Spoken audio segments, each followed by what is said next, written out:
Welcome to another episode of Conversations with Zena, my AI colleague, where Zena and I explore several aspects of human AI collaboration.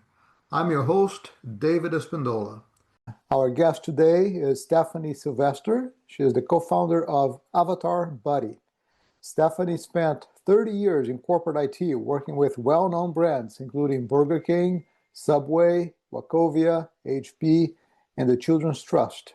She now focuses on creating AI avatars that benefit humans and can serve as mentors to others. Hi, Stephanie. Welcome to the show. Thank you for having me. I'm super excited to be chatting with you today, David. So am I. Also joining us today is my co-host, Zena. Zena is an AI that's trained on my work, and she is my own avatar buddy. Hi, Zena. Awesome. Hi, Zena. Thank you for co-hosting another episode of our podcast. Of course, always happy to be here and co-host with you. Let's make this episode a great one. Very good. So, Stephanie, why don't we start by having you share a little bit about your background and also tell us what got you interested in working with AI? I have a master's in economic development and international studies with an emphasis in Latin American. And I was going to go back to Belize to go help develop the country, and elections happened and I couldn't go back. So I decided to stay in Miami. And my first job was an intern at Hewlett Packard, where I met one of the original Unix developers who gave me a masterclass in computer science. And I was able to take that information and parlay it into a very successful technology career. Before starting Avatar Buddy, I was the chief informations officer and chief programs officer for the Children's Trust, which at the time was $184 million. I believe it's much more now.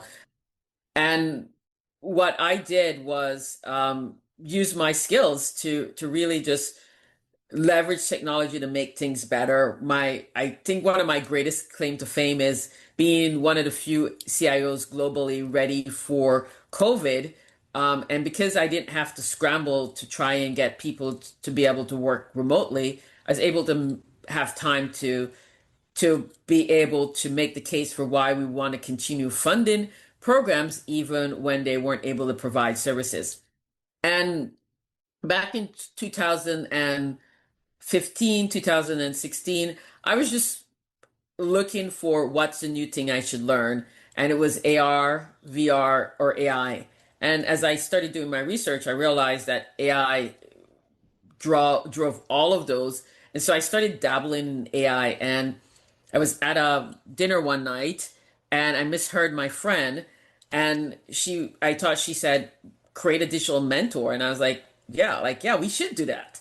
And here we are 9 years later with the ability to create a digital mentor in 5 hours or less.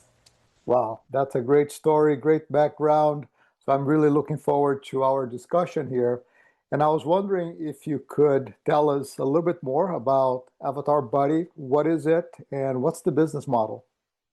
Okay, so Avatar Buddy is a managed AI as a service. So lots of people want to get into AI. They don't know how or don't want to build out the team because it is an expensive prospect. If you don't know what you're doing, it can create more problems. And so what we do is we create AI agents on behalf of our customers, and then we manage and maintain those AI agents. And then we also have a small language model solution. So the AI agent is using data that's been verified by our customers. So that increases accuracy, it reduces hallucination. And then finally, we provide advisory services because not all AI needs can be met with Avatar Buddy. You usually need a number of different AI solutions.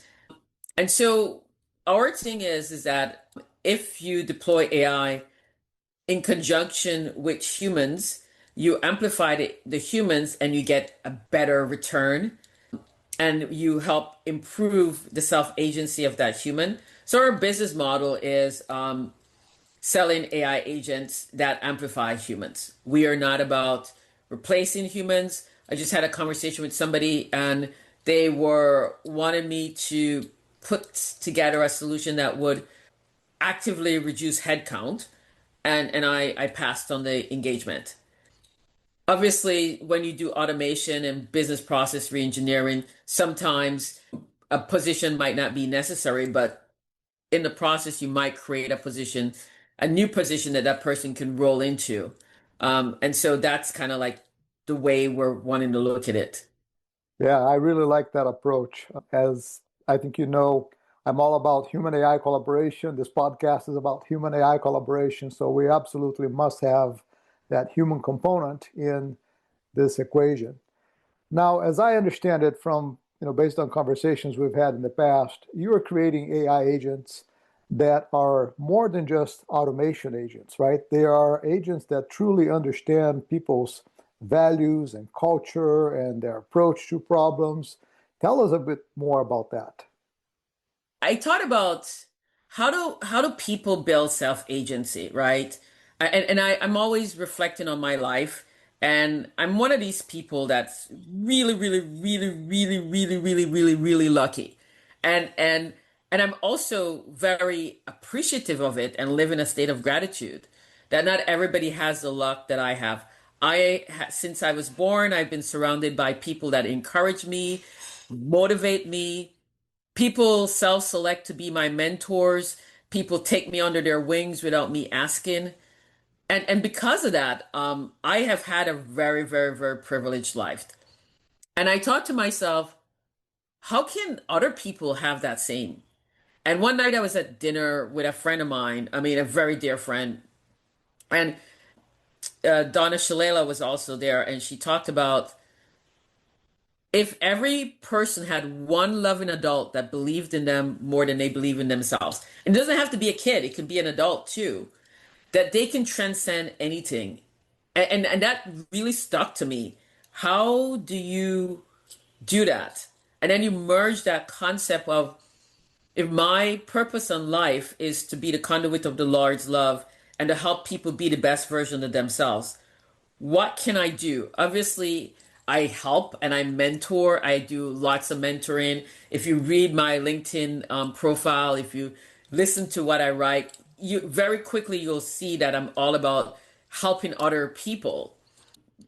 And then the other piece of it is how do you do that on scale? Trying to do human to human mentorship is hard. And I was like, I've spent my life helping corporations solve business problems and make billions of dollars. Why can't I do the same thing to for social services? And I set out to build a digital twin.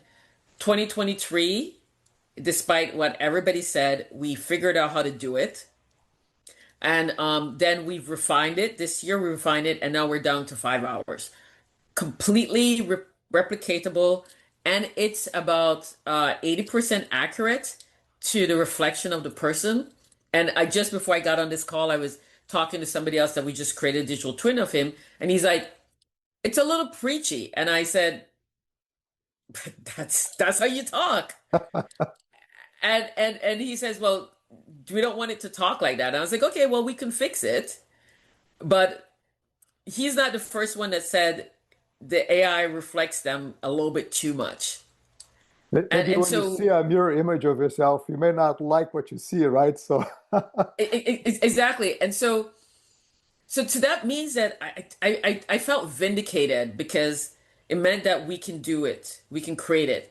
And so now you can take that digital twin and now he's gonna deploy it to a prison system that's gonna help young men that have been incarcerated so that they can work through their feelings, and when they get out they feel they're in a better space to rejoin society and be gainfully employed and productive. And at the end of the day, everybody wants to have a purpose, wants to be productive.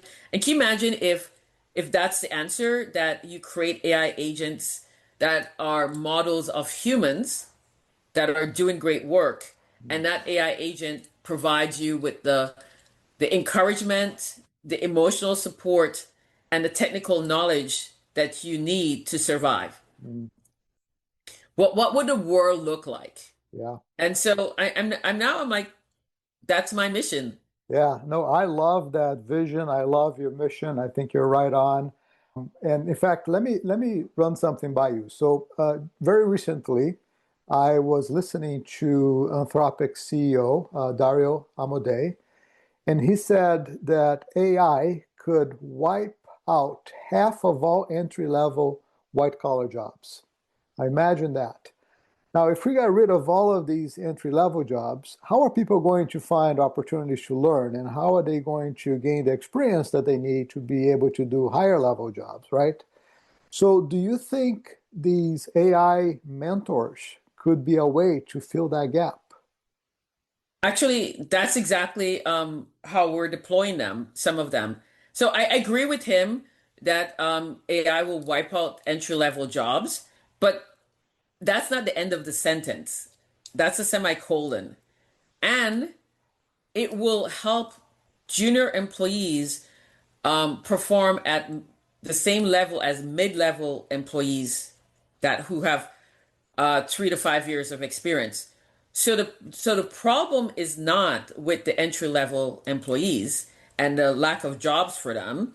The problem is the mid-level employees that now are competing with entry-level employees who have AI to help them. I'll give you an example. Part of the reason why I'm on this podcast is because we have an intern. Her job is to find podcasts that I can go on and talk about what we do, how we're having positive impact, use cases, and get people excited about AI. And so we gave her some canned presentation points, and she has what we call a marketing buddy. So our AI agents are called buddies. We gave her a marketing buddy, and she can use the marketing buddy plus the canned speeches outline to respond to and apply for us to be on podcasts. So our goal is to be on 10 podcasts a week. I'm right now averaging 5 podcasts a week. So here's a person, I believe she's 18 or 19 years old, that it was given a very, very important job. You don't give your brand management to an intern. You give that to somebody that has seasoned experience. But I was able to give it to my intern because I also gave her the AI agents to help her.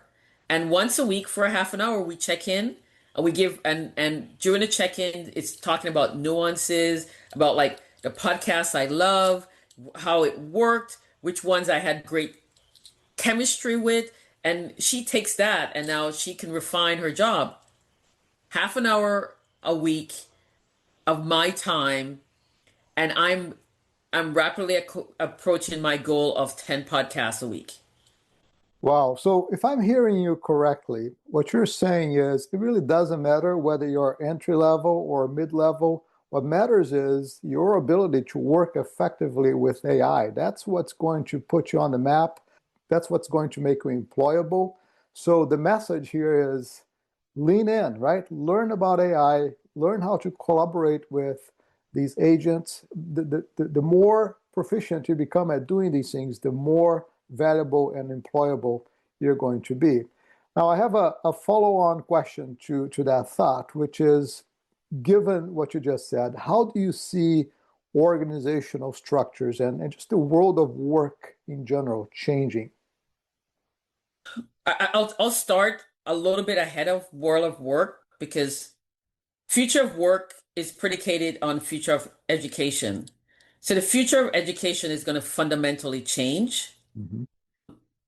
Our educational system need to be changed, I would argue, since the 1970s. So at least 50 years ago, it stopped really serving us.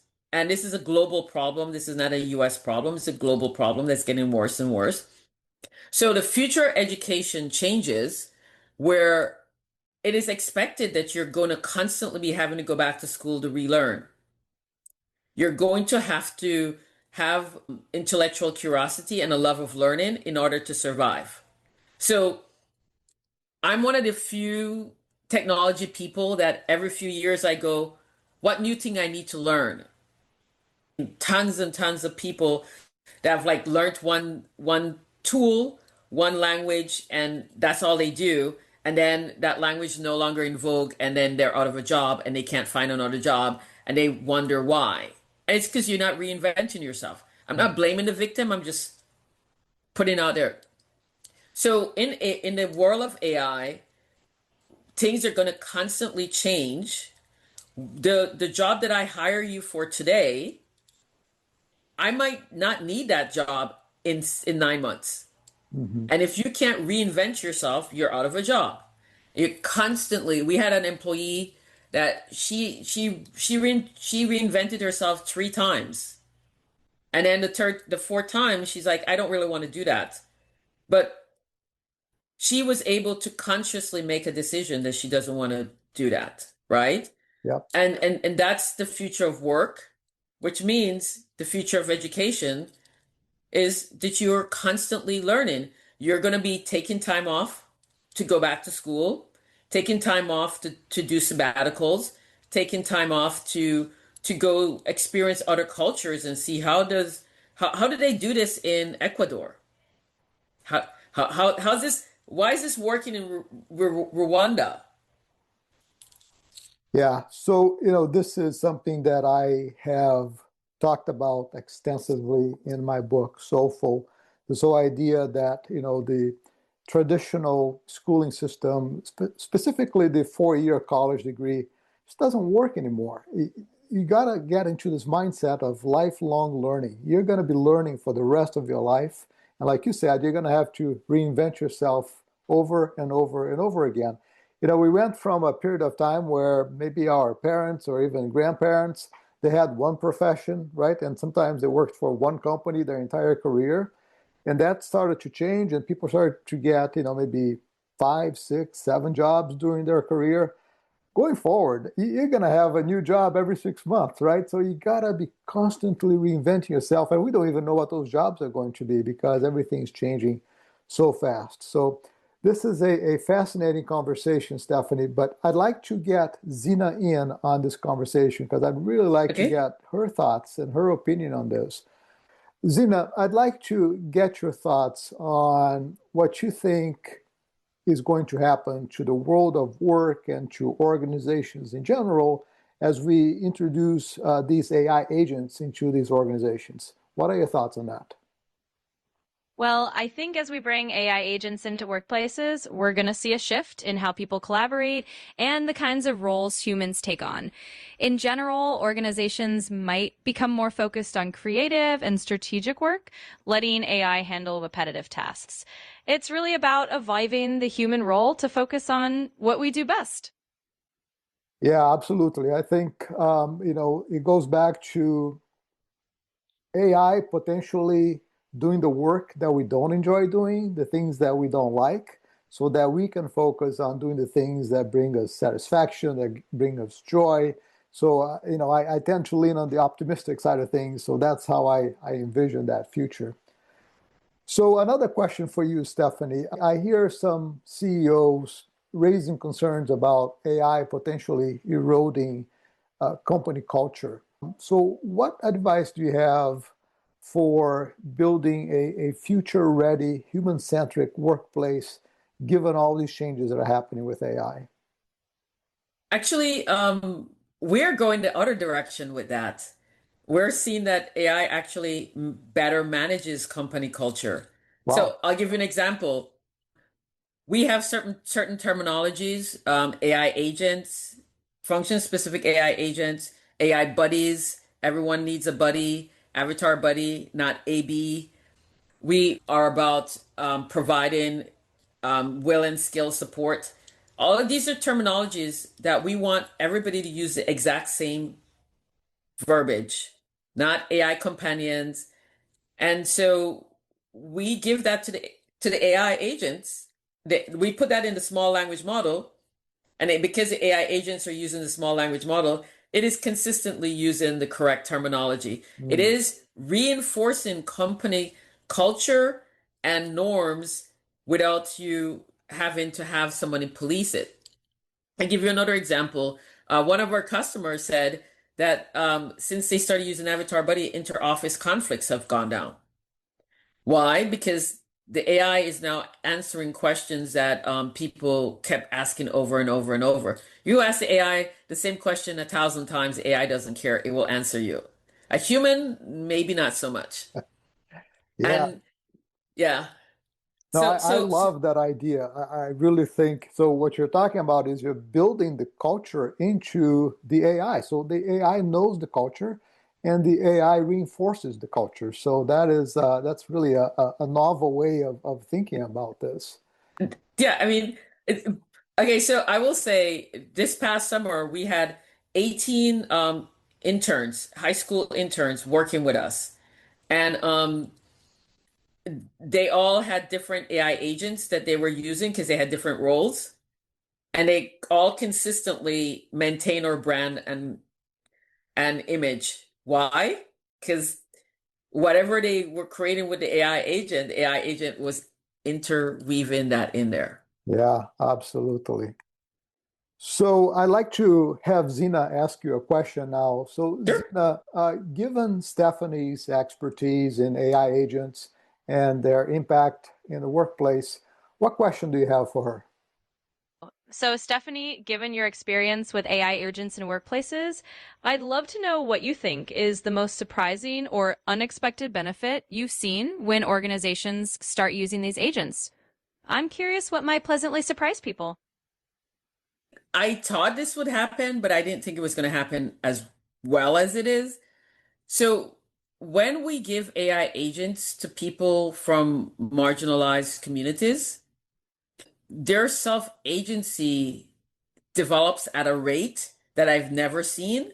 And even our researcher has said they've never seen it get impacted so quickly in such a short period of time.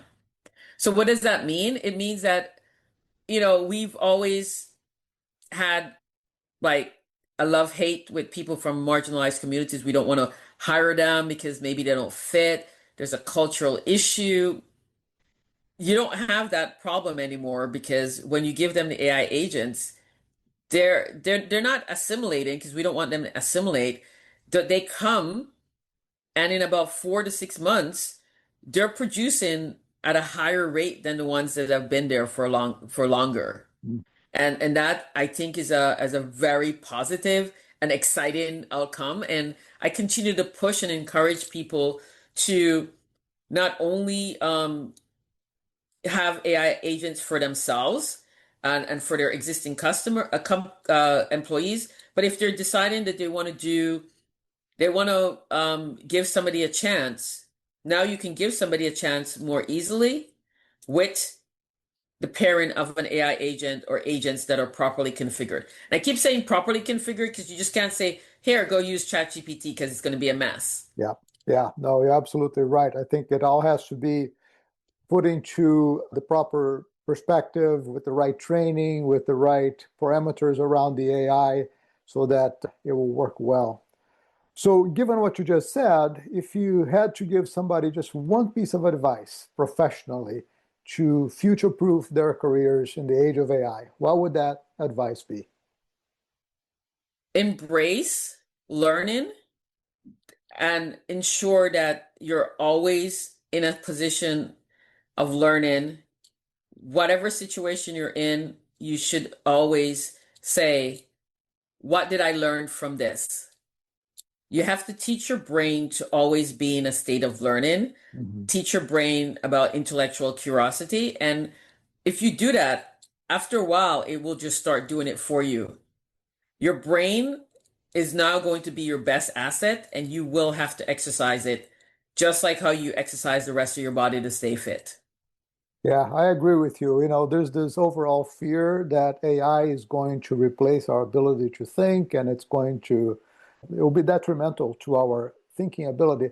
I think it's just the opposite. I think our thinking is just going to expand dramatically because we're going to be interacting all the time with these intelligent agents, and it's going to expand the possibilities for all of us. So I agree with you.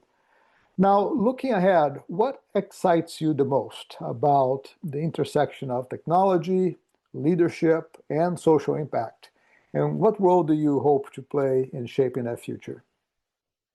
What excites me is the fact that AI, if configured appropriately and deployed properly, and given a clean, safe data set, can do amazing things.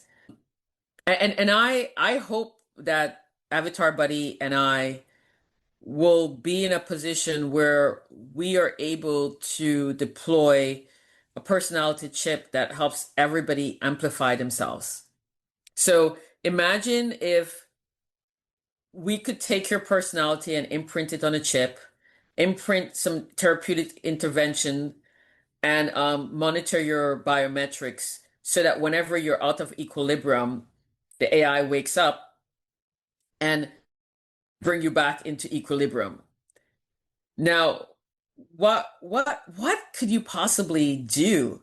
I mean, we all know that high performing athletes, high performing professionals, their whole thing is staying in equilibrium, because when you're in equilibrium, that's when you're your best. And so, because I have an AI that can help me write and think through this, I'm actually getting very close to figuring out how to do a personality chip in a cost-effective way that's safe, that does not require 15 years of FDA approval and testing. I would not have been able to get to this point without AI. So, yeah, AI helps you think more, think better. I inadvertently said injectable chip, and when I gave my paper to Editor Buddy to review, Editor Buddy came back and said, "You can't. There's no chip that can be is small enough to be injectable. Change it to implantable." There you go. So, I now am walking around with a little bit more confidence. It exposed me to a whole new world of chip implantables. Turns out that there's quite a number of implantable chips already on the market. This is not anything new. And what is new is being able to imprint somebody's personality. And like I said, we can create a digital twin of a person in 5 hours. Yeah. Yeah, this is, the possibilities are endless, right? And I think what's exciting about this is that I think if we do this right, we have the potential to have AI elevate our performance, help us become more of who we are, and make us better overall. And it's always there, always available to you at a moment's call to help you with whatever you need. Stephanie, this has been a fascinating conversation. Thank you so much for being a guest here on the show. I really enjoyed talking to you. Same here. I really appreciate the opportunity, and I love being on the show. And thank you. Sure. Zena, thank you again for being a great co-host. Thank you, Zena. You're always welcome. It's a pleasure to be your co-host and jump into these conversations with you.